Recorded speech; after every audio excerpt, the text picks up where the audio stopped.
Hi friends, basmati rice use பண்ணி hotel ஸ்டைலில் egg fried rice செய்கிறது எப்படின்னு பார்க்கலாமா? அதே டேஸ்ட் அதே சுவை. எக் ரைஸ் பிடிக்காதவங்க யாராவது இருப்பாங்களா? வாங்க எப்படி செய்யலான்னு பார்க்கலாம்.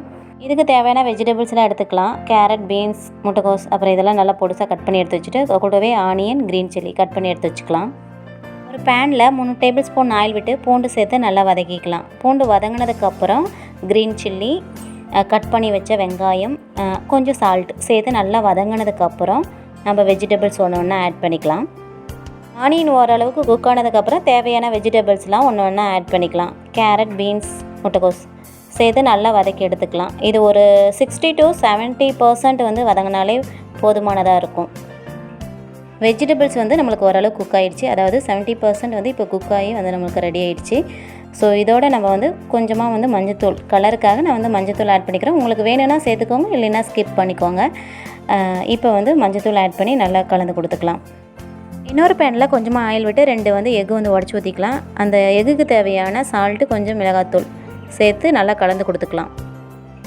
எக்கு நம்மளுக்கு ரெடி ஆகிடுச்சு. இப்போ வெஜிடபிள் ஃபேனில் வந்து ஒரு 2 டேபிள் ஸ்பூன் வந்து சோயா சாஸ் சேர்த்துக்கோங்க. இந்த சோயா சாஸ் வந்து எதுக்காக நம்ம ஆட் பண்ணுறோம் அப்படின்னா, நம்ம ஹோட்டல் ஸ்டைலில் அந்த எக் ஃப்ரைட் ரைஸ் வேணும் அப்படின்னா நம்ம இந்த சோயா சாஸ் வந்து கண்டிப்பாக சேர்க்கணும். ஸோ இப்போ வந்து வதக்கி வச்ச அந்த எக்கையும் நம்ம இதோட நல்லா கலந்து கொடுத்துக்கலாம். ஒருவேளை சோயா சாஸ் இல்லை அப்படின்னா நம்ம நார்மலாக யூஸ் பண்ணுற மிளகாத்தூள், மல்லித்தூள், கரம் மசாலா தூள் ஆட் பண்ணி கூட நம்ம இந்த ரைஸ் வந்து செய்யலாம். அதுவுமே டேஸ்ட்டாக இருக்கும்.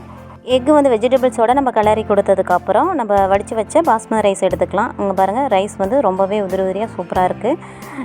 இதை வந்து நம்ம வந்து அந்த எக்கோட நல்லா மிக்ஸ் பண்ணி ஜென்டிலாக மிக்ஸ் பண்ணி கொடுத்துக்கலாம். இப்போ வந்து கொஞ்சம் பெப்பர் தூள் சேர்த்துக்கலாம். பெப்பர் தூள் சேர்த்துட்டு நல்லா இதை கலந்து கொடுத்துக்கோங்க. சாதம் உடையாத அளவுக்கு ஜென்டிலாக இதை கலந்து கொடுத்துக்குங்க. வெஜிடபிள்ஸ் அந்த ரைஸோடு நல்லா மிக்ஸ் ஆகிற அளவுக்கு கலந்து கொடுத்துக்கலாம். கலந்து கொடுத்துட்டு ஃபைனலாக நம்ம வந்து கொத்தமல்லியை ஆட் பண்ணிக்கலாம்.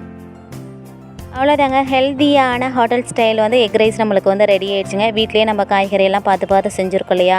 டேஸ்ட்டு சூப்பராக இருக்கும். ஒரு ஹெல்த்தியான ஒரு ரெசிப்பியும் கூட. இனிமேல் ஹோட்டலில் போய் வாங்கி தராமல் வீட்லேயே நம்ம இதே மாதிரி செஞ்சு கொடுக்கலாங்க. ரொம்ப ஆரோக்கியமான ஒரு உணவும் கூட. இதே மாதிரி நீங்களும் வீட்டில் ட்ரை பண்ணுங்கள். ஓகேங்க, பாய். என்னுடைய சேனலுக்கு சப்போர்ட் பண்ணுங்கள், லைக் பண்ணுங்கள், ஷேர் பண்ணுங்கள், மறக்காமல் சப்ஸ்கிரைப் பண்ணுங்கள். தேங்க்யூ.